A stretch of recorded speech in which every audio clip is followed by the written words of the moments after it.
मेरा नाम गीतांजलि है और ये कहानी मेरी है। एक ऐसी लड़की की जिसने अपने माँ बाप की कमी छुपाने की कोशिश की, अपने भाई को सब कुछ समझा और फिर वही भाई अपनी जिद में मुझे एक ऐसी दुनिया में ले गया जहाँ मेरे सच की कोई कीमत नहीं थी। भाई ने अपनी मर्जी से अपने बॉस की बेटी से शादी की, ना कोई रिश्ता देखा ना बिरादरी, बस एक जिद थी कि वही लड़की मिले।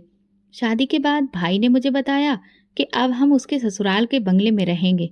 मैंने सोचा चलो ठीक है, भाई खुश है, शायद मुझे भी कोई प्यार, कोई इज्जत, एक नई बहन जैसा रिश्ता मिले। लेकिन जैसे ही उस बंगले का दरवाज़ा पार किया, मैंने पहली बार महसूस किया कि मैं वहाँ महल की मेहमान नहीं, बल्कि एक बोझ बनकर आई हूँ। बंगला क्या था, जैसे कोई फिल्मी महल हो, हर चीज़ चमकदार, कीमती और मेरे साधारण वजूद से बिल्कुल अलग।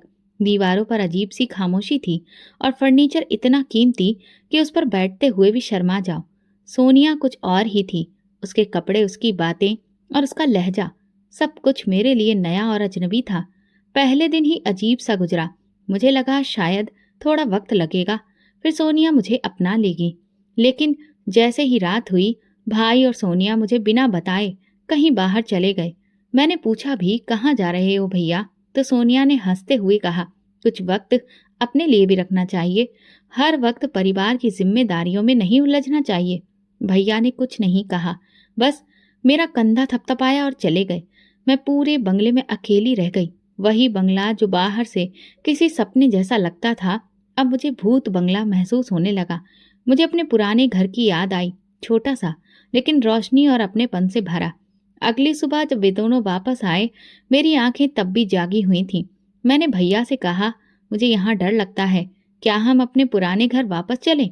सोनिया ने तुरंत बीच में पड़कर कहा, ये लड़की हमारी जिंदगी में जहर घोलने आई है, इसने अभी से ही अपनी नौटंकी शुरू कर दी है।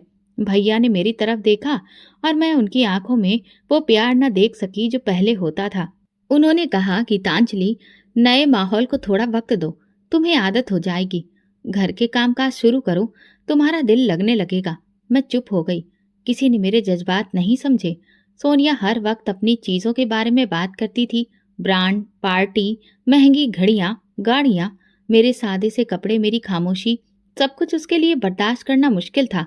एक दिन उसने कहा, गीतांजलि, तुम्हारे कपड़े कितने सस्ते लगते हैं, बाजार से कुछ नया ले आती हूँ, लेकिन तुम पर वो भी जचेंगे नहीं। मैं चुप रही, क्योंकि मुझे एहसास हो गया था उससे कुछ भी कहने का कोई मतलब नहीं था, कुछ बदलने वाला नहीं था। मैं हर दिन कोशिश करती कि अपने भाई के पास रहूं, उसे अपनापन याद दिलाऊं, लेकिन वो हर दिन थोड़ा थोड़ा सोनिया का होता जा रहा था। एक दिन जब वे दोनों कहीं बाहर गए और मैं किचन में कुछ काम कर रही थी, तो मुझे महसूस हुआ कि ये महल सिर्फ दीवारों से भरा है, यहाँ कोई मेरे आंसू नहीं देखता, न सुनता है। मैंने वो रात भी अकेली गुजारी, दीवारों से बातें करते हुए, दिल को तसल्ली देते हुए। शायद अब मेरी असली परीक्षा शुरू हो चुकी थी। मेरी जिंदगी के दिन एक जैसे गुजरने लगे थे, लेकिन उस शाम कुछ अलग था। मैं लॉन में कपड़े सुखा रही थी जब सोनिया फोन पर किसी से जोर जोर से बात कर रही थी। उसकी आवाज पूरे माहौल में गूंज रही थी, अनामिका आ रही है आज शाम, और मैं चाहती हूँ कि सब कुछ परफेक्ट हो, किसी नौकरानी की जरूरत नहीं, ये लड़की काफी है। मेरे हाथों में कपड़े थे, लेकिन दिल एक बार फिर से बोझिल हो गया। अनामिका शायद वही अमीर सहेली थी जिसकी चर्चा वो अक्सर करती थी। मुझे अंदाजा था कि आज फिर मैं मजबूर बनूंगी, कोई कोना पकड़ूंगी और खामोश बैठ जाऊंगी। शाम होते ही सोनिया ने गार्ड को भी छुट्टी दे दी। मैं हैरान थी, इतने बड़े बंगले में जहां दरो दीवार तक सोने जैसे चमकते हों, वहां सुरक्षा करने वाला भी ना हो। लेकिन सोनिया ने हंसते हुए कहा, आज की शाम खास है, अपने लोगों के साथ रहने में सुकून होता है। भैया तभी ऑफिस से घर आए। मैंने कुछ कहने की हिम्मत की, लेकिन वो इतनी जल्दी में थे जैसे सिर्फ सोनिया की मौजूदगी ही उनके लिए जरूरी हो। और फिर वे दोनों तैयार होकर निकले। सोनिया जाते जाते बोली, दरवाजा बंद कर लेना और किसी से बात ना करना। सोनिया की कोई सहेली नहीं आई, बल्कि वो तो खुद ही कहीं चली गई। दरवाजा बंद हुआ तो पूरा बंगला जैसे सांस रोक गया। मैं किचन में गई, बर्तन समेटे और फिर आंगन में आकर बैठ गई। आसमान पर हल्की हल्की बदलियां थीं। हवा में अजीब सी खामोशी थी, जैसे हर चीज मुझे घूर रही हो। रात के तकरीबन 9 बजे होंगे कि अचानक बिजली चली गई। एक लम्हे में पूरा बंगला अंधेरे में डूब गया। मैं चौंक कर उठी, दिल जोर जोर से धड़कने लगा। हाथों में टॉर्च नहीं थी। मोमबत्ती खोजने लगी, लेकिन हाथ दीवारों से टकराकर लौट आए। अंधेरे में सिर्फ अपनी सांसों की आवाज सुनाई दे रही थी। अचानक एक हल्की सी आवाज आई, शायद हवा से कोई दरवाजा खुला था। मैं एकदम पीछे हटी, दिल जैसे अजीब सा हो गया। मैंने दरवाजे की कुंडी जांची, वो बंद थी, लेकिन अंधेरा मुझे कैद कर चुका था। हर तरफ सन्नाटा और सनसनी, मोबाइल भी बंद, सिग्नल नहीं। मैंने खुद से कहा, बस गीतांजलि, हिम्मत रखो, कुछ नहीं होगा, भगवान तुम्हारे साथ है। लेकिन दिल मानने को तैयार नहीं था। कमरे के कोने में सिमट कर मैं बैठ गई, हाथों को आपस में जकड़ लिया, आंखें बंद की और माँ का चेहरा याद आया। उनकी गोद की खुशबू, वो नरम एहसास और वो लोरियां जो मुझे सुला दिया करती थीं, आज वो सब कितना दूर हो गया था। अगर वो होती तो शायद मैं इस तरह अकेली न होती। करीब 10:30 बजे दूर गेट की आवाज आई। मैं चौंकी, लेकिन हिलने की हिम्मत ना हुई। दरवाजा खुला, रोशनी आई। भैया और सोनिया वापस आ चुके थे। रोशनी के साथ ही जैसे मेरी सांस ठीक हुई। भैया ने मुझे कमरे के कोने में सिमटे हुए देखा और हैरानी से पूछा, ये क्या हालत है तुम्हारी? मैं कुछ न बोली। सोनिया ने हंसकर कहा, अंधेरे से डर गई, तुम्हारा बचपन अभी गया नहीं। मैं उनकी बातों पर कुछ ना कह सकी, बस आंखों में आंसू आ गए। भैया ने मुझे देखा, कुछ लम्हों को रुके, लेकिन फिर सोनिया की तरफ देख कर बोले, गीतांजलि, लाइट चली जाया करे तो छोटे मोटे कामों में खुद को व्यस्त रखा करो, दिमाग इधर उधर नहीं भटकेगा। मुझे लगा जैसे उनके लिए मेरा डर भी बेमतलब है, जैसे मेरी कोई हस्ती नहीं, कोई मायने ही नहीं। मैं खामोशी से अपने कमरे में गई, दरवाजा बंद किया और बिस्तर पर लेट गई। छत को घूरते हुए दिल में एक बात पक्की हो गई, ये बंगला, ये शान और शौकत, ये चमकदार जिंदगी मेरे लिए नहीं है। यहाँ सिर्फ खामोशियां ही मेरा साथ देंगी और मुझे खुद ही अपने आप को सहारा देना होगा। अगली सुबह आंख खुली तो सूरज की किरणें पर्दे से छनकर कमरे में आ रही थी, लेकिन अंदर का अंधेरा वैसा का वैसा था। कल रात सोनिया ने बताया था कि यूपीएस का सिस्टम खराब है, जल्दी ही ठीक करवा लेंगी, फिर लाइट जाने पर दिक्कत नहीं होगी। खैर, मैं चुपचाप तैयार हुई, नाश्ता बनाया और इंतजार किया कि कब भैया और सोनिया आएंगे। शायद आज वे मुझसे कुछ नरम सी बात करें। जब वे दोनों नीचे आए, मैंने हिम्मत करके कहा, भैया, मैं वापस अपने घर जाना चाहती हूँ, यहाँ का माहौल मेरे लिए नहीं है। मेरी आवाज धीमी थी, लेकिन दिल से निकली थी। सोनिया ने तुरंत बीच में पड़कर कहा, आंखों में वही तंज, वही जहर। ये लड़की रोज कोई ना कोई नया ड्रामा क्यों करती है? कभी अंधेरे से डरती है, कभी माहौल से तंग आ जाती है। मेरे होंठ सिल गए। मैंने भैया की तरफ देखा, शायद वे मेरे लिए कुछ कहें, लेकिन उन्होंने नजरें चुरा ली। सोनिया ने बात जारी रखी, मेरे और तुम्हारे रिश्ते के बीच एक दीवार है, और वो दीवार तुम्हारी ही बहन है। ये अगर यहाँ रही तो हम कभी खुश नहीं रह पाएंगे। भैया ने एक लंबी सांस ली, फिर धीरे से मेरी तरफ देखकर बोले, गीतांजलि, तुम बचपन से मेरे साथ रही हो, लेकिन अब तुम्हें खुद को बदलना होगा। वक्त के साथ चलना सीखो। सोनिया ठीक कहती है, कामों में व्यस्त रहोगी तो दिल भी लगेगा और शिकायत भी नहीं करोगी। मेरे अंदर कुछ टूट गया। उसी दिन शाम को सोनिया ने मुझे किचन के काम सौंप दिए। आज बिरयानी बनानी है, अच्छी सी, मेरे पापा आ रहे हैं, और हाँ, प्लेटें चमकनी चाहिए जैसे होटल में होती हैं। मैं बिना कुछ कहे काम संभाल लिया। हाथ चल रहे थे, दिल कहीं और था। रात को जब सोनिया के पापा आए, मैं खुद को कमरे तक ही समेट कर रखे हुए थी। बाहर खूब ठहाके लग रहे थे और मैं अपने कमरे में सिमटती जा रही थी। उस रात जब मैं बिस्तर पर लेटी तो नींद आंखों से गायब थी। दिल ने यही तय किया कि मैं खामोश रहूंगी, चुपचाप रहूंगी, लेकिन अपनी पहचान नहीं भूलूंगी, क्योंकि मैं बोझ नहीं, भाई की जिम्मेदारी थी जिसे उसने खुद से काट दिया। उस दिन के बाद मैंने खुद को कमरे तक ही सीमित कर लिया। किचन सफाई और छोटे मोटे काम, बस यही मेरी दुनिया रह गई। कभी कभार भाई सामने आता तो आंखों में एक लम्हे के लिए नरमी दिखती, लेकिन फौरन सोनिया की आवाज उस नरमी को रौंद देती। मैं जान चुकी थी कि अब मेरे रिश्ते, मेरा प्यार, मेरे शब्द सब बेमानी हो चुके हैं। उस सुबह सोनिया तैयार हो रही थी। कमरे में कीमती खुशबू बिखर चुकी थी, महंगी ज्वेलरी और कपड़ों का ढेर। मैं दरवाजे से हटकर दीवार से लगी खड़ी थी कि उसकी आवाज गूंजी, गीतांजलि, ड्राइंग रूम की धूल साफ कर दो, मेरी सहेलियां आ रही हैं, और हाँ, तुम सामने मत आना, तुम्हारी शक्ल देखकर उनका मूड खराब ना हो जाए। मैं धीरे से झाड़ू उठाई और अंदर चली गई। कमरा सजा हुआ था, कीमती पर्दे, महंगी कुर्सियां, शीशे की मेज। मैंने कपड़े से हर चीज झाड़नी शुरू की। दिल में बस एक ही प्रार्थना थी कि बस आज कोई और बेइज्जती ना हो। दोपहर तक सोनिया की सहेलियां आना शुरू हो गईं। हर कोई एक दूसरे से बढ़ चढ़कर तैयार और हर एक की बातों में दौलत की चमक थी। ठहाकों की आवाजें पूरे बंगले में गूंज रही थी। मैं किचन में थी कि एक सहेली ने पूछा, अरे ये नौकरानी कौन है तुम्हारी? बड़ी खामोश लगती है। सोनिया की आवाज आई, जैसे उसने यही लम्हा चुना था। हाँ, ये मेरी खास नौकरानी है। बिल्कुल खामोश रहती है और मेरा हुक्म बजाती है। अपने काम से काम रखती है, ज्यादा बोलती नहीं, बस काम करती है। मेरे हाथ में पानी का जग कांप गया। मैंने खुद को मजबूत किया और धीरे से कमरे में दाखिल हुई। टेबल पर पानी रखते हुए मेरी नजरें सहेलियों से मिली। उनके चेहरों पर अजीब सी मुस्कुराहट थी, जैसे मेरी हैसियत पर वे खूब लुत्फ उठा रही हों। मैं वहीं खड़ी होकर बोली, मैं नौकरानी नहीं हूँ, मैं सोनिया की ननद हूँ, इस घर के मालिक की बहन।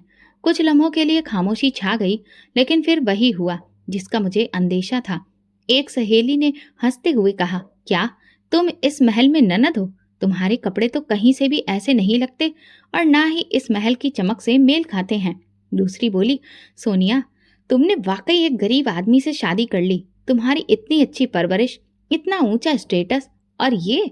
सोनिया ने जबरदस्ती हंसी में सब संभालने की कोशिश की, लेकिन उसकी आंखों में बेइज्जती की तपिश झलक रही थी। उसके लिए मेरी सच्चाई एक धब्बा थी, एक ऐसी हकीकत जो उसके चमकते होठों को क्या बाहर आ गई थी। सहेलियां जाते जाते मुझे घूरती रहीं, जैसे मैं कोई भूल हूं जो गलती से उनकी दुनिया में आ गई हूं। शायद मेरे सब्र का पैमाना भर गया था, लेकिन मैं टूटूंगी नहीं। मुझे अपनी माँ याद आई, जो कहती थी, बेटी, अगर कोई तुम्हें नीचा दिखाए तो तुम और ऊंचा उठकर दिखाना, लेकिन शोर किए बिना। आज मैंने पहली बार फैसला किया कि मैं सोनिया की गुरूर की गूंज में अपने वजूद को दबने नहीं दूंगी। चाहे जितने दिन लगे, मैं खुद को, अपने अधिकार को और अपनी पहचान को वापस पकड़ कर रहूंगी। शाम ढल चुकी थी। बंगले के ड्राइंग रूम में महंगे कालीन पर पड़े कदमों के निशान और कांच के गिलासों की खाली आवाज अभी भी सन्नाटे में गूंज रही थी। सोनिया की सहेलियां जा चुकी थीं, लेकिन उनकी बातों का जहर अब भी दीवारों में सांस ले रहा था। मैं किचन में बर्तन समेट रही थी। हाथ काम कर रहे थे, दिल कहीं और था। आज जो कुछ हुआ वो सिर्फ बेइज्जती नहीं थी, वो मेरे वजूद पर एक ऐसी मार थी जिसका खून शायद बरसों तक बहता रहेगा। मैं खामोशी से जग धोती रही, चम्मच संभाली और आंखों की नमी छुपाती रही। दरवाजा एक जोरदार धमाके से बंद हुआ। अगले ही पल सोनिया किचन में दाखिल हुई। उसका चेहरा गुस्से से लाल था, आंखों में चिंगारियां और कदम तेज। वो मेरे बिल्कुल सामने आकर रुकी और उसकी नजरें मेरी आंखों से टकराईं। बहुत हिम्मत आ गई है तुम में, गीतांजलि। तुम हो कौन? क्या हैसियत है तुम्हारी जो मेरी सहेलियों के सामने जुबान चला रही थी? तुम्हें ये अधिकार किसने दिया कि मेरी इज्जत मिट्टी में मिला दो? मैंने नजरें झुका ली। होठों पर खामोशी का पहरा था, लेकिन दिल किसी बगावत में जल रहा था। जवाब दो। उसकी आवाज बुलंद हुई और फिर लम्हे भर में उसका हाथ मेरे चेहरे पर आकर पड़ा। एक तेज जलता हुआ थप्पड़ जो सिर्फ मेरे गाल पर नहीं, मेरी आत्मा पर लगा। मेरा सर एक तरफ को झूल गया और आंखों के सामने सब धुंधला हो गया। एक पल को लगा जैसे वक्त थम गया हो। बर्तनों की आवाज रुक गई, हवा रुक गई और मैं बस वहां खड़ी रही। अपनी औकात में रहो, वो चिल्लाई। ये तुम्हारा घर नहीं है, ना ही तुम कोई खास हो, बस एक बोझ हो जो हमने तरस खाकर रख लिया है। आइंदा जुबान खोली तो। मैंने धीरे से नजरें उसकी तरफ उठाई। कुछ लम्हों के लिए वो ठिठक गई। शायद मेरी आंखों की नमी में उसे कुछ नजर आया, शायद मेरी खामोशी में कोई सवाल छुपा था, लेकिन वो बिना कुछ कहे पलटी और बाहर चली गई। मैं वहीं खड़ी रही। हाथ चूल्हे पर रखे थे, लेकिन दिल कहीं और जा चुका था।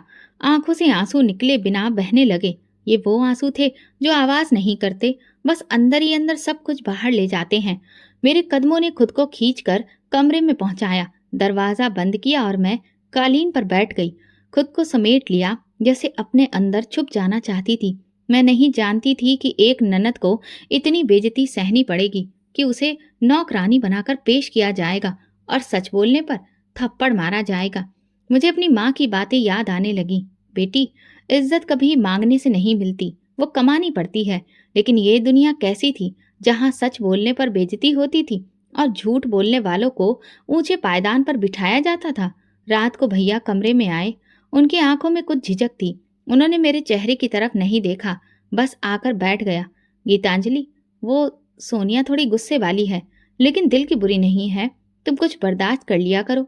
घर के सुकून के लिए कभी कभी चुप रहना बेहतर होता है। मैंने कुछ नहीं कहा। उसकी बातों में मोहब्बत की झलक नहीं थी, बस समझौते की थी। मेरे गाल पर थप्पड़ का निशान अब भी जल रहा था और दिल में इज्जत का वो जख्म था जिसका कोई मरहम नहीं था। मगर मैं जानती थी ये आखिरी थप्पड़ नहीं था। आगे और इम्तिहान बाकी थे। ये जंग सिर्फ मेरी पहचान की नहीं, मेरी इज्जत की भी थी। और मैं खामोश लाचार ननद अब घमंड से लड़ना सीख रही थी, जो मुझे मिटाना चाहता था। लेकिन मैं मिट्टी नहीं थी। मैं वो बेटी थी जिसकी माँ ने दुआ में सिर झुकाया था। और जब किसी माँ की दुआ किसी बेटी की सुरक्षा के लिए होती है, तो दुनिया की कोई ताकत उसे झुका नहीं सकती। उस थप्पड़ के बाद सब कुछ बदल गया था। शायद मेरे अंदर कुछ टूटकर हमेशा के लिए खामोश हो गया था। मैं दिन भर काम करती, रात को चुपचाप कमरे में जाकर लेट जाती। भैया की नज़र अब भी मुझसे कतराती थी। और सोनिया, वो तो जैसे मेरी मौजूदगी से भी चिढ़ने लगी थी। घर के हर कोने में मेरी बेइज्जती बिखरी हुई थी। लेकिन अब मैं सीख चुकी थी, सवाल नहीं करना है, बस सहना है, झेलना है और जिंदा रहना है। इस खामोशी में एक दिन सोनिया ने ऐलान किया, इस हफ्ते एक बहुत बड़ी पार्टी है। मेरे पापा के बिजनेस पार्टनर्स आ रहे हैं। सब कुछ बेहतरीन होना चाहिए, समझी? मैंने हाँ में गर्दन हिला दी। उसकी बातों में ऐसा लहजा था जैसे वो किसी नौकरानी को हुक्म दे रही हो। भैया खामोश बैठे रहे, जैसे ये सब एक आम बात हो। सोनिया ने मुझे कामों की एक लंबी लिस्ट पकड़ा दी। किचन के खाने से लेकर मेहमानों के इंतजाम तक सब कुछ मेरे ही कंधों पर था। फिर पार्टी का दिन आया। मैंने सुबह से लेकर शाम तक बिना रुके काम किया। किचन पूरी तरह से धुआं धुआं था। आंखों में जलन, पैरों में दर्द, लेकिन दिल में खामोशी। शाम होते ही सोनिया अपनी सहेलियों के साथ तैयार होने लगी। उसकी ड्रेस खूब चमक रही थी। ऐसा लग रहा था जैसे चारों ओर रोशनी बिखेर रही हो। उसके चेहरे पर वही गुरूर था जो मेरे लिए अब जाना पहचाना हो चुका था। गीतांजलि, तुम भी हमारे साथ चलोगी? सोनिया ने अचानक कहा। मैं हैरान रह गई। उसकी आवाज में नरमी नहीं थी, बल्कि एक साजिश छुपी थी। भैया ने एक लम्हे को मेरी तरफ देखा, फिर धीरे से बोला, चलो गीतांजलि, तुम अकेली डरती हो ना, साथ चलो। मैंने खुद को तैयार किया। शायद वाकई कुछ बदल जाए, शायद भैया को फिर से मेरी कदर याद आ जाए। मैं मामूली से कपड़े पहनकर तैयार हुई। मेरे पास महंगे ड्रेस नहीं थे और सोनिया ने कभी कुछ लाकर दिया भी नहीं था। जब हम पार्टी में पहुंचे तो वहां सब कुछ बहुत आलीशान था। ढेर सारी चमचमाती रोशनियां, मेहमानों की चहल पहल, हर तरफ शानदार नजारा बिखरा हुआ था। हमारे मेज पर पहुंचते ही सोनिया ने मेरा हाथ पकड़कर रोका। गीतांजलि, तुम उस कोने वाली टेबल पर बैठ जाओ, ज्यादा सामने मत आना और किसी से बात मत करना। मैं चुपचाप वहां चली गई। टेबल पर अकेली बैठी रही। आवाजों का शोर था, लेकिन मेरे आसपास एक खामोश घेरा था, जैसे कि मैं वहां पर मौजूद ही ना हूं। थोड़ी देर के बाद एक मेहमान हमारी मेज के करीब आया और सोनिया की तरफ इशारा करके पूछा, ये लड़की कौन है? सोनिया ने मुस्कुराकर कहा, ओह, ये हमारी पुरानी हेल्पर है। घर के कामकाज में हाथ बटाती है, बहुत वफादार है। मेरे हाथ कांपे, लेकिन दिल में एक बार फिर वही खालीपन उतर आया। मेरा दिल चाहा कि उठकर सबको बता दूं कि मैं कोई नौकरानी नहीं, इस घर के मालिक की बहन हूँ। लेकिन मेरी जुबान जैसे बंद हो चुकी थी। मैं वहीं बैठी रही, नजरें झुका ली और आंखों से एक के बाद एक आंसू बहने लगे। उसी पल एक नरम सी आवाज मेरे कानों से टकराई, आप ठीक हैं? मैंने सिर उठाकर देखा तो एक नौजवान मेरे सामने खड़ा था। लंबा कद, संजीदा चेहरा और आंखों में वो नमी जो ना जाने कितनी मुद्दतों से मुझे किसी की आंखों में देखने को नहीं मिली थी। मैंने हाँ में सिर हिलाया। उसने कुर्सी खींचकर मेरे सामने बैठते हुए कहा, मेरा नाम सिद्धार्थ अरोड़ा है। आप बहुत उदास लग रही हैं, क्या मैं कुछ मदद कर सकता हूँ? मैंने सिर झुका लिया। मेरे आंसू रुकने का नाम नहीं ले रहे थे। दिल चाहता था सब बता दूं, लेकिन जुबान साथ नहीं दे रही थी। मैं बस उठी और उसकी तरफ देखे बिना एक और खाली कमरे की तरफ चली गई। सिद्धार्थ वहीं बैठा रहा, शायद हैरान था या कुछ समझने की कोशिश कर रहा था। मेरे दिल में उसकी मौजूदगी एक नए सवाल की तरह हो गई थी, जैसे बरसों से बंद दरवाजे पर किसी ने धीरे से दस्तक दी हो। लेकिन मैं जानती थी जिंदगी मुझे आसानी से खुशी नहीं देगी। वापसी पर सोनिया के चेहरे पर किसी जीत के जैसी मुस्कुराहट थी, जैसे उसने कोई बहुत कामयाब खेल खेला हो। भैया ने मेरी तरफ देखा। शायद उन्होंने कुछ महसूस किया, शायद वो कुछ कहना चाह रहे थे, लेकिन वही पुरानी खामोशी, वही बेबसी भरी निगाहें। रात को बिस्तर पर लेटी तो सिद्धार्थ का चेहरा बार बार नजरों के सामने आ रहा था। उसकी वो नरम आवाज, वो सवाल, उसका मेरे सामने बैठ जाना, ये सब कुछ मेरे लिए नया था। मैं नहीं जानती थी कि वो कौन है, कहाँ से आया है या उसकी नीयत क्या थी, लेकिन दिल के किसी कोने में एक उम्मीद ने जन्म लिया था। क्या ये उम्मीद मेरा नया इम्तिहान बनेगी, अंधेरे में कोई रोशनी बनेगी? ये तो अब वक्त ही बता सकता था, लेकिन इतना जरूर जानती थी कि उसके एक लम्हे ने मेरे जख्मों पर एक मरहम सा लगाया था, और ये मेरे लिए किसी दुआ से कम नहीं था। सिद्धार्थ की नजर ने जो सवाल मेरे दिल में पैदा किया था, वो अगले कई दिनों तक मेरी खामोशी में घुसता रहा। उसे एक मुलाकात ने जैसे मेरे अंदर कुछ अजीब सा पैदा कर दिया था।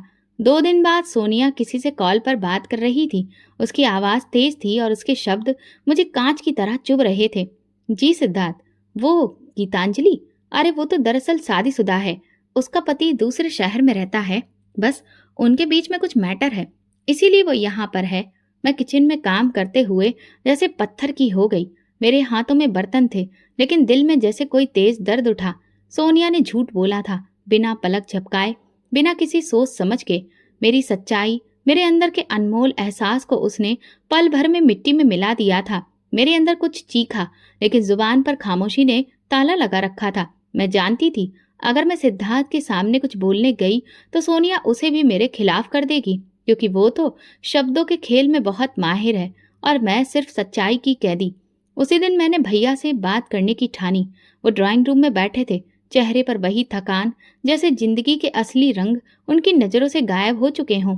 भैया, मुझे आगे पढ़ना है, मैं अधूरी हूँ, मेरी पढ़ाई पूरी नहीं है, अगर आप मेरा एडमिशन करवा दें। उन्होंने मेरी तरफ देखा, कुछ कहना चाहा, मगर सोनिया की आवाज पीछे से आई। पढ़ाई? इस उम्र में और यहाँ रहकर? पहले घर के काम सीख लो, फिर सपने देखना। भैया चुप रहे। मेरी रिक्वेस्ट, मेरी इच्छा बस एक बात में ही कुचल दी गई। सोनिया ने कहा, अभी मेरे पैरों में दर्द हो रहा है गीतांजलि, जरा तेल ले आओ और मेरे पैर दबाओ। मैंने कुछ नहीं कहा। तेल की शीशी लाई और उसके कदमों में बैठ गई। मेरी उंगलियां उसके पैरों पर चल रही थीं और दिल में जैसे एक तेज खंजर चुभ रहा था। मैं पढ़ना चाहती थी, कुछ बनना चाहती थी, लेकिन मेरी किस्मत में सिर्फ सेवा करना रह गया था। जब उसके पांव दबाने से मैं फ्री हुई तो उसने सर दर्द का बहाना बनाया। सर पर तेल लगा दो, कल बहुत काम किया था। मेरे हाथ उसके बालों में तेल लगा रहे थे, लेकिन मेरी आंखें छत पर एक बेजान इंसान की तरह टिकी थीं। मैं सोच रही थी कि अगर माँ जिंदा होती तो क्या वो मेरे हाथों को यूं झुकने देती? क्या वो मेरी जिंदगी को इतना सस्ता होने देती? नहीं, कभी नहीं। रात को कमरे में आई तो दिल खामोश था, न कोई फरियाद, न आंसू, सिर्फ एक खालीपन। सोनिया की हर चाल मुझे एक बंद कमरे में धकेल रही थी, जहाँ न कोई दर्द था, न खिड़की, न उम्मीद। कई दिन बाद जब मैं आंगन में कपड़े सुखा रही थी, दरवाजे पर किसी गाड़ी के रुकने की आवाज आई। मैं पीछे मुड़ी तो सिद्धार्थ अरोड़ा खड़ा था। उसकी नजर मेरी तरफ थी, लेकिन उसके चेहरे पर वो नरमी नहीं थी जो पहली बार मैंने देखी थी। हेलो, उसने धीरे से कहा। मैंने सिर झुकाकर जवाब दिया, लेकिन नजरें नहीं उठाई। सोनिया कह रही थी, खैर, यह आपकी जिंदगी का मामला है, इसलिए मैं ज्यादा कुछ नहीं कहूंगा। बस इतना पूछूंगा कि अगर कभी बात करना चाहे तो मैं सुनने के लिए मौजूद हूँ। मेरे दिल में हलचल हुई, लेकिन मैं चुप रही। उसकी नजरें कुछ देर मेरे चेहरे पर टिकी रहीं, फिर वो पलट गया। मैं उसके कदमों की आवाज सुन रही थी और दिल में सोच रही थी, उसने यकीन कर लिया। इसका मतलब सोनिया जीत गई। वो हमेशा जीत जाती है। उसी रात सोनिया ने मुझे झाड़ू थमाई और कहा, कमरे साफ करो, मेहमान आएंगे कल। और हाँ, अगर कोई पढ़ाई का सपना फिर देखा ना तो याद रखना, तुम्हारा यहाँ रहना भी मुश्किल हो जाएगा। मैंने कुछ नहीं कहा, झाड़ू पकड़ ली। आज मेरी बातों का वजन नहीं था, ना ही मेरी इच्छाओं की कोई कद्र, लेकिन अंदर ही अंदर एक तूफान उठ रहा था। सब्र की वो गहराई जहाँ कुछ सांसें दम तोड़ देती हैं और कुछ नई ताकत बन जाती हैं। मैं वही नंद थी जिसे नौकरानी बनाया जा रहा था, जिसके सिर पर झूठ का पर्दा डाल दिया गया था। लेकिन मेरा सच एक दिन बोलेगा, क्योंकि जो दिल भगवान के पास हो उसका सब्र जवाब नहीं देता।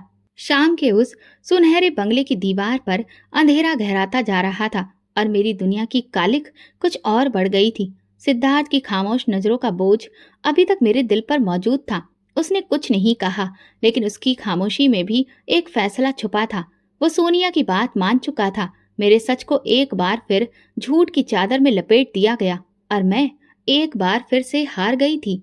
उसी रात मैं डिनर टेबल लगाने में व्यस्त थी। भैया ऑफिस से देर से आए थे और सोनिया हमेशा की तरह बनने संवरने में लगी हुई थी। मैंने खाना लगाया, फिर खुद भी एक प्लेट निकालकर खामोशी से एक तरफ बैठ गई। कमरे में खामोशी थी, लेकिन सोनिया की आंखों में गुरूर की चमक तैर रही थी। मैंने निवाला मुंह में रखा ही था कि सोनिया उठकर मेरे पास आई। उसने मेरी प्लेट जोर से मेरे सामने से खींची और उसे जमीन पर रख दिया। तुम्हारी औकात टेबल पर बैठकर खाने की नहीं है गीतांजलि। आइंदा अगर हमारे साथ बैठने की कोशिश की तो याद रखना, तुम्हें खाने को भी नहीं दूंगी। जमीन पर बैठकर खाओ जहां तुम्हारी औकात है।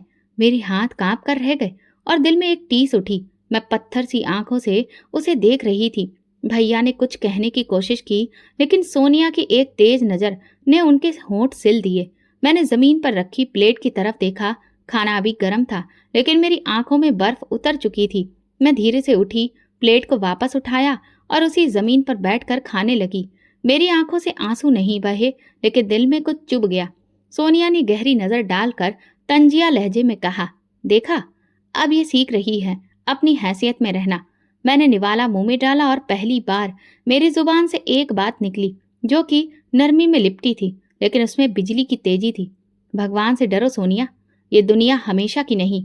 जो गुरूर तुम अपने लहजे में लेकर चलती हो, एक दिन वही तुम्हें मिट्टी में मिला देगा।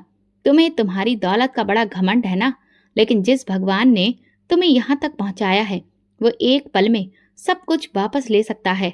कमरे में एकदम खामोशी छा गई। भैया ने चौंक कर मेरी तरफ देखा। सोनिया के चेहरे पर पल भर के लिए हैरानी आई, लेकिन वो तुरंत हंसकर बोली, अच्छा तो तुम मुझे नसीहत दोगी? ये दौलत, ये बंगला, ये शान और शौकत, ये सब मेरे खून में है। मेरे बाप भी अमीर थे, मेरे दादा भी, और मेरी आने वाली नस्ल भी। तुम्हारी सस्ती बातों से मुझे कोई फर्क नहीं पड़ता।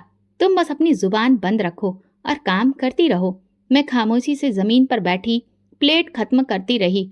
अब खाने का जायका महसूस नहीं हो रहा था। हारने वाला मेरे अंदर जहर भर रहा था, लेकिन दिल में एक गहरी थकान थी। साथ में एक अजीब सी तसल्ली भी थी। मैं जानती थी कि जो कुछ मैंने कहा वो मेरे दिल की गवाही थी और वो गवाही जरूर सुनी जाएगी। उस रात जब कमरे में आई तो कमरे की हवा बदली बदली सी लगी। महसूस हुआ सोनिया की आवाज अब भी बाहर से आ रही थी। कभी फोन पर बात करते करते वो हंसती, लेकिन मेरे अंदर एक अजीब सी खामोशी थी। मैं चुपचाप बैठकर अपने भगवान को याद करने लगी। अगर मैं गलत हूँ तो मुझे सजा देना, लेकिन अगर मैं सही हूँ तो फिर मेरा सच दुनिया के हर झूठ से बुलंद कर देना। मुझे पता ही नहीं चला कि कब मेरी आंख लग गई और मैं नींद में भी प्रार्थना करती रही। दिल के किसी कोने में एक हल्की सी रोशनी जाग गई थी, जैसे कोई अदृश्य हाथ मेरे माथे को छू रहा था। अंदर ही अंदर एक यकीन बढ़ रहा था कि घमंड जब हद से ज्यादा बढ़ता है तो इंसाफ खुद ब खुद दरवाजा खटखटाने आता है, और मैं उसके दरवाजा खुलने का इंतजार कर रही थी। अगली सुबह वही खामोश दीवारें, वही चेहरे, वही मेरे वजूद को नजरअंदाज करने की आदत। सोनिया के अंदाज में अब नरमी तो दूर की बात, इशारों में भी जहर शामिल होता जा रहा था। उसके शब्दों में नफरत भरी थी, जैसे कि वो अपमानित हो कि मैं पूरी तरह उसकी मर्जी की गुलाम नहीं हूँ, और उसने मेरे सब्र को मेरी कमजोरी समझ लिया था। उसी दिन सुबह के वक्त सोनिया अपनी माँ के घर से लौटी। उसके साथ एक नन्हा सा कुत्ता था, सफेद रंग का, जिसकी गर्दन में नीले रंग का रिबन बंधा था और आंखों में वही गुरूर था जो उसकी मालकिन की नजरों में देखा जा सकता था। ये ब्राउनी है, मेरा बच्चा, सोनिया ने सबको बताया। अब ये भी इसी घर का हिस्सा है और जो इस घर में रहेगा उसको मेरे ब्राउनी की देखभाल करना सीखना होगा। भैया ने बिना कुछ कहे सिर हिला दिया। मैं चुप खड़ी रही, कुत्ते को देखती रही। जब वो सोफे पर चढ़कर मेरी तरफ घूरने लगा तो जैसे मुझे लगा कि वो जान गया है कि मैं इस घर में सबसे कमतर हूँ।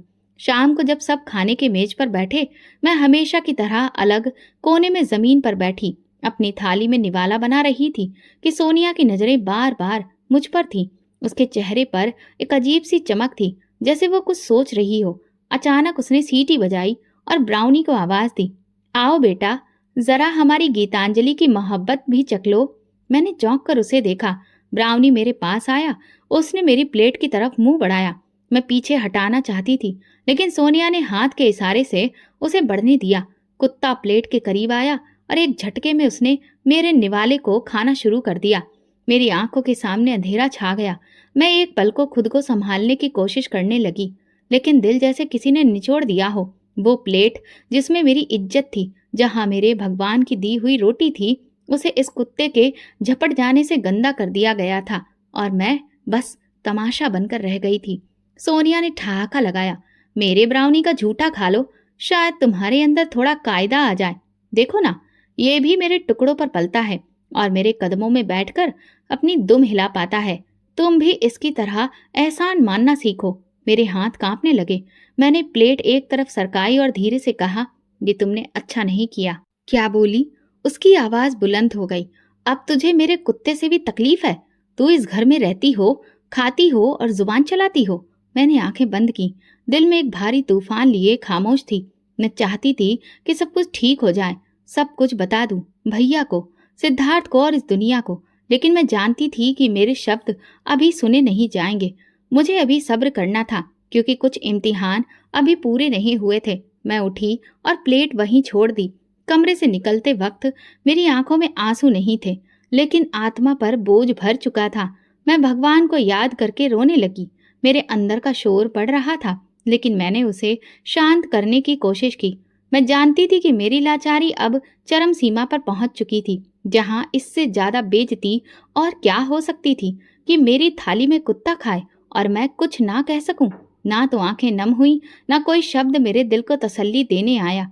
कुत्ते के झूठे निवाले ने मेरी इंसानियत को ऐसा कुचला था, जैसे कोई राह चलते पत्थर को ठोकर मारकर आगे बढ़ जाए। मगर मैं अभी भी वही गीतांजलि थी, खामोश, सब्र करने वाली और यकीन से बंधी हुई।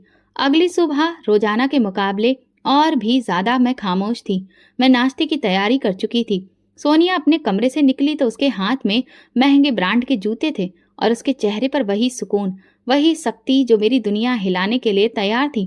वो ड्राइंग रूम में आई और मुझे सामने बुलाकर खड़े होकर जूते जमीन पर रख दिए। गीतांजलि, इन पर कुछ मिट्टी लग गई है, साफ कर दो जल्दी, मुझे देर हो रही है। मैं एक पल चुप रही। उसके कदमों के करीब रखे जूते को देखा और दिल के अंदर कुछ अजीब सा हिलने लगा। मैंने धीरे से कहा, मैं जूते साफ नहीं करूंगी। मैंने कभी किसी का जूता नहीं उठाया और ना ही अब उठाऊंगी। मैं यहाँ नौकर नहीं हूँ सोनिया। शायद पहली बार मेरे अंदर की खुददारी झलकी।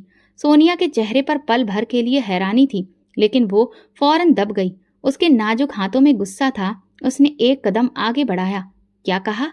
तुम मुझे इनकार कर रही हो? उसने दांत पीसते हुए कहा। तुम जैसे लोग जिन्हें मैं अपने कदमों तले बिठा दूं, वो जुबान चला रहे हैं। तुम्हें खाने को दे रही हूँ, रहने को जगह दे रही हूँ, और तुम मेरी इज्जत के सामने इनकार कर रही हो। मैंने उसकी बात खामोशी से सुनी, आंखें नीचे किए, लेकिन दिल में एक अजीब सी लहर उठी। मेरी खामोशी उसके घमंड को जलाने लगी थी। मैं मुफ्त की रोटियां नहीं तोड़ती सोनिया, मैं काम करती हूँ, इज्जत से जीती हूँ। तुमने अगर मुझे यहाँ रखा है तो मजबूरी में नहीं, मेरे भाई की बहन होने के नाते। मैं तुम्हारे कदमों की जूती नहीं हूँ। मेरी बात अभी पूरी भी नहीं हुई थी कि उसने एक झटके से अपनी जूती उठाई और मेरे पेट पर जोर की ठोकर मारी। मैं पीछे लड़खड़ाई, जमीन पर गिर पड़ी। कमर के नीचे फर्श की चोट ने एक लम्हे को सांस रोक दी। तुम्हारी इतनी औकात कि मेरे सामने जुबान चलाओ? उसने गुस्से से कहा। तुम अब मेरे पैरों की जूती भी नहीं रही। तुम तो वो मिट्टी हो जो मैं रोज अपने कदमों से रौंदती हूँ। तो अब तुम्हें अपनी औकात याद दिलानी पड़ेगी। मेरी सांसें उखड़ गईं, लेकिन मैं खामोश रही। दिल से एक आह निकलने वाली थी, लेकिन मैंने उसे अंदर ही रोक लिया। आंखों में आंसू नहीं थे, सिर्फ एक खामोश आग सुलग रही थी। भाई आंगन में आ चुका था। उसने हमें देखा, लेकिन मुंह से कुछ भी कहने की हिम्मत नहीं हुई। उसकी आंखें किसी बुझी हुई रोशनी की तरह झुकी थी और वो बस पलट गया।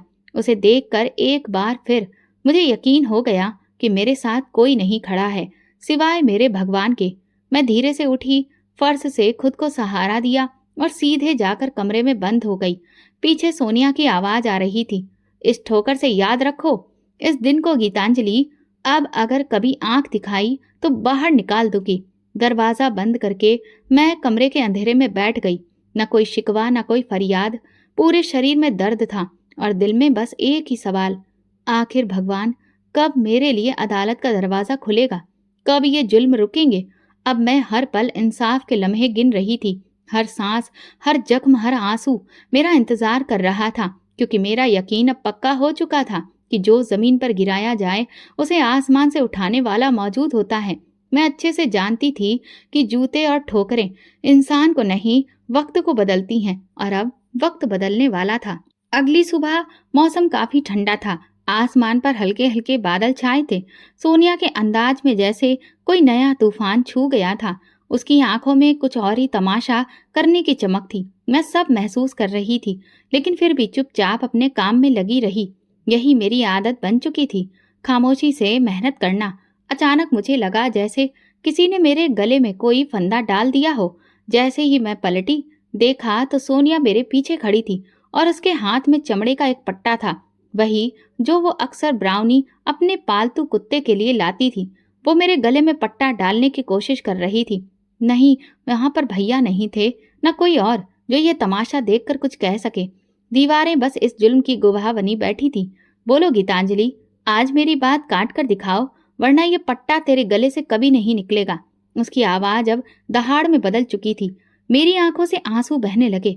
जुबान बंद थी, गला सूख गया था, लेकिन दिल अंदर ही अंदर चिल्ला रहा था। मैं इंसान थी, मगर मेरे साथ जानवर के जैसा सुलूक किया जा रहा था। सोनिया ने मुझे उस लम्हे में मेरी तमाम हदों से गिरा दिया था। बेइज्जती की वो आखिरी सीढ़ी थी जिस पर मैं खड़ी थी, और नीचे सिर्फ अंधेरा था। मैं कल से पट्टा हटाने की कोशिश करती रही, मगर वो मजबूती से बंधा था। सोनिया ने ठहाका लगाया। अब समझी अपनी जगह। ये पट्टा तेरे गुरूर के लिए है, तेरी जुबान के लिए और तेरे सपनों के लिए। तेरी यही औकात है गीतांजलि। मैं वहीं जमीन पर गिरी पड़ी रही। गला फाड़ कर नहीं चिल्लाई, बल्कि अंदर ही अंदर टूट कर मेरी सिसकियां निकलने लगीं। कोई नहीं था उन्हें सुनने वाला। सोनिया कमरे से बाहर निकल गई, पट्टा मेरे गले में छोड़कर। उसकी चाल में वही गुरूर, वही जीत थी। उसने जो करना चाहा था कर दिखाया था। अब मैं महज एक खामोश वजूद थी, जिसे बेइज्जती के खूंटे से बांध दिया गया था। मेरे शरीर में ताकत नहीं बची थी। मैं वहीं जमीन पर भगवान को याद करके रोती रही। तुम देख रहे हो ना, मैं तुमसे भीख मांग रही हूँ। तुम सब जानते हो, सब सुनते हो, लेकिन मेरी मुश्किलें कम नहीं करते। बस मुझे सब्र दे रहे हो। अगर ये किसी का जुल्म है तो मुझे इस मिट्टी में मिला दो। मेरे हाथ कांप रहे थे, पर दिल में पहली बार एक ऐसी रोशनी महसूस हुई जो इन अंधेरों को चीरने के करीब थी। मैं पूरा दिन कमरे से बाहर नहीं निकली। भैया ने मेरी खबर नहीं ली। उस रात वो पट्टा मेरे पास ही रखा रहा। वो मेरी बेइज्जती को मुझे बार बार याद दिलाता रहा। रात का आखिरी पहर था। एक हल्की सी ठंडी हवा कमरे के दरवाजे के नीचे से अंदर दाखिल हुई। मेरे चेहरे पर लगे आंसुओं की नमी सूख चुकी थी, लेकिन अंदर दिल सुलग रहा था और बस बार बार कह रहा था कि आखिर इंसाफ कब होगा। अगली सुबह मैं अपना काम कर रही थी। सोनिया हर रोज की तरह अपने नखरे, हुक्म और ताने लिए इधर उधर घूम रही थी। भैया को ऑफिस के लिए तैयार होते देखा। उनके चेहरे पर एक अजीब सी लकीरें थी, जैसे वो किसी अंधेरे सफर में खो चुके थे। तभी फोन बजा। सोनिया ने फोन उठाया और जैसे ही दूसरी तरफ से आवाज आई, उसके चेहरे का रंग बदलने लगा। पहले आंखें फैली, फिर रोंगटे खड़े हो गए। फोन उसके हाथ से गिरकर फर्श पर जा गिरा। भैया भागते हुए अंदर आए। सोनिया को देखा, फिर जोर से चिल्लाए, फैक्ट्री में आग लग गई है, सब कुछ जल गया। भैया के कदम जैसे जमीन से चिपक गए। उनकी आंखों में खौफ जलते हुए नजर आए और सोनिया के चेहरे पर वो गुरूर पहली बार टूटता महसूस हुआ। वो दीवारों को देखने लगी, जैसे कुछ समझने की कोशिश कर रही हो, लेकिन शब्द उसकी जुबान पर रुक गए। कमरे में हड़कंप मच गया। फोन पर कई कॉल्स आने लगे। चेहरे पर पसीना, दिलों में हलचल। कुछ ही देर में खबर पूरी तरह फैल चुकी थी। फैक्ट्री में रात गए शॉर्ट सर्किट से आग लग गई थी। फायर ब्रिगेड देर से पहुंची और जब तक पहुंची करोड़ों का माल खाक हो चुका था। इसके बाद कर्ज लेने की फाइलें खुली। इन्वेस्टर्स ने पैसे वापस मांग लिए और साथ में ये तय हुआ कि जो नया बंगला फैक्ट्री के नाम पर खरीदा गया था वो भी अब जब्त होने वाला है। मैं कमरे के दरवाजे से बाहर की सारी भाग दौड़ देख रही थी। सोनिया की चाल जो हमेशा शान से भरी होती थी, अब घबराहट में डूबी थी। उसकी आवाज से वो ताने, वो गुरूर सब गायब हो चुके थे। वो फर्श पर बैठ गई, सिर पकड़कर बोली, मेरा सब कुछ लुट गया, मेरा बंगला, मेरी इज्जत, मेरी दुनिया। भैया ने उसे सहारा देने की कोशिश की, लेकिन उनकी अपनी आंखों में भी आंसू थे। उनका गुरूर, उनकी मर्दांगी, सब कुछ सोनिया के साये में छिप चुका था। और अब जब वो साया मिट्टी में मिल रहा था, तो भैया भी खुले आसमान तले अकेले खड़े रह गए थे। कुछ दिनों के अंदर सब खत्म हो गया। फैक्ट्री बंद, बंगला जब्त और कर्जदारों की धमकियां आने लगी। हम सबको पुराने घर वापस आना पड़ा, वही छोटा सा घर जो कभी मेरा सुकून था और जिसे छोड़कर हम उस बड़े बंगले में कदम रखने पहुंचे थे। जब मैं उस घर की दहलीज पर दोबारा घुसी तो दिल में एक खामोश सुकून था। मैंने पीछे मुड़कर सोनिया को देखा। उसका चेहरा सफेद था, बाल बिखरे हुए और हाथों की मेहंदी जैसे अतीत की बातें बन चुकी थी। वो खामोशी के नीचे दबी थी, जुबान बंद, वही जुबान जो कभी मेरी बेइज्जती के लिए तेज धार तलवार थी। उस रात फिर मैंने भगवान से प्रार्थना की और रोते हुए कहा, भले ही तुम्हारा इंसाफ देर से आया, लेकिन पूरी तरह से आया है। ऐसा कि तुमने सच में उसके गुरूर को तोड़ दिया, जो इंसानियत को भी रौंद रहा था। सोनिया अब अपनी खामोशी में वो सब सुन रही थी जो मैं बरसों से कहना चाहती थी। मैं जान चुकी थी कि प्रार्थना जब सच्चे दिल से निकले, सब कुछ हल हो जाता है और भगवान का तराजू कभी गलत नहीं तोलता। जिंदगी ने एक चक्कर पूरा कर लिया था। वही पुराना छोटा सा घर जिसे हम पीछे छोड़ आए थे, अब हमारे लिए सबसे बड़ा सहारा बन चुका था। फर्क बस इतना था कि इस बार हम अमानत की छांव में नहीं, बल्कि गुरूर की मिट्टी चाट कर वापस आए थे। सोनिया के कदम अब नरम नहीं रहे थे। उसकी नजरें हर किसी से झुकी रहती थीं। वो लड़की जो अपनी हंसी में दूसरों की बेइज्जती ढूंढती थी, अब खामोशी की चादर ओढ़ चुकी थी। भैया ने फिर से पुरानी नौकरी शुरू कर दी, वही पुरानी तनख्वाह, लेकिन इस बार उनके चेहरे पर सुकून का एक साया था, जैसे अब वो उस वक्त को समझ पाए थे जो उन्होंने अपनी बहन को रौंद कर कमाया था। भैया सुबह ऑफिस जाते वक्त मुझे एक नजर देखते, कुछ कहने की कोशिश करते, लेकिन शायद शर्मिंदगी ने उनकी जुबान पर ताला लगा दिया था। घर में खामोशी थी, मगर सुकून था। मेरे लिए कोई हुक्म नहीं था, कोई ताना नहीं, कोई जूता नहीं और कोई पट्टा नहीं। सिर्फ छोटा सा किचन, कुछ बर्तन और मेरी तन्हाई, जो अब मेरी आजादी बन चुकी थी। मैं अपने भगवान का शुक्रिया अदा करती और दिल में एक सुकून आ गया था। एक दिन दरवाजे पर दस्तक हुई। दरवाजा खुला तो सामने सिद्धार्थ खड़ा था। उसकी आंखों में वही नरमी थी जो कभी पहली बार मैंने देखी थी, लेकिन इस बार उसमें यकीन भी झलक रहा था। उसके हाथ में एक लिफाफा था। उसने धीरे से मेरी तरफ बढ़ाकर कहा, मुझे सब सच पता चल चुका है गीतांजलि। सोनिया का झूठ, तुम्हारी खामोशी, तुम्हारा सब्र, सब कुछ। मुझे अफसोस है कि मैं तुम्हारे सच को पहचान नहीं सका, मगर अब मैं देर नहीं करना चाहता। लिफाफे में मेरे लिए रिश्ता था, एक ऐसा रिश्ता जो इज्जत के साथ, बराबरी के साथ और सच्चाई पर टिका था। मेरी आंखें कुछ लम्हों के लिए धुंधला गईं, जैसे बरसों का दुख जो रिश्ते की तलाश में भटकता रहा अब थम चुका हो। शाम को जब भैया आए तो मैंने उन्हें लिफाफा दिखाया। उन्होंने सिर्फ धीरे से कहा, गीतांजलि मुझे माफ कर दो, मैं तुम्हें अकेला छोड़ गया उस वक्त जब तुम्हें सबसे ज्यादा मेरी जरूरत थी। मैंने उनसे धीरे से कहा, मैंने तुम पर कभी इल्जाम नहीं लगाया भैया, मैं तो बस भगवान से ही इंसाफ मांगती रही। फिर हमारी शादी सादगी से हुई, शोर शराबे से नहीं। सिद्धार्थ ने मुझे वो इज्जत दी जो कभी शब्दों में भी समेटी नहीं जा सकती। उसकी माँ ने मुझे अपनी बेटी जैसा बनाया और उनके घर में पहली बार मुझे ये महसूस हुआ कि मैं भी कोई वैल्यू रखती हूँ, कि मेरी बात का भी कोई मोल है, मेरे वजूद की भी कदर है। जिंदगी एक नया रंग ले चुकी थी। मैं अब सिर्फ गीतांजलि नहीं थी, मैं वो औरत थी जो वक्त की ठोकरें खाकर मजबूत हुई थी, जिसने बेइज्जती के अंधेरे में रहकर रोशनी का रास्ता खुद तलाश किया था।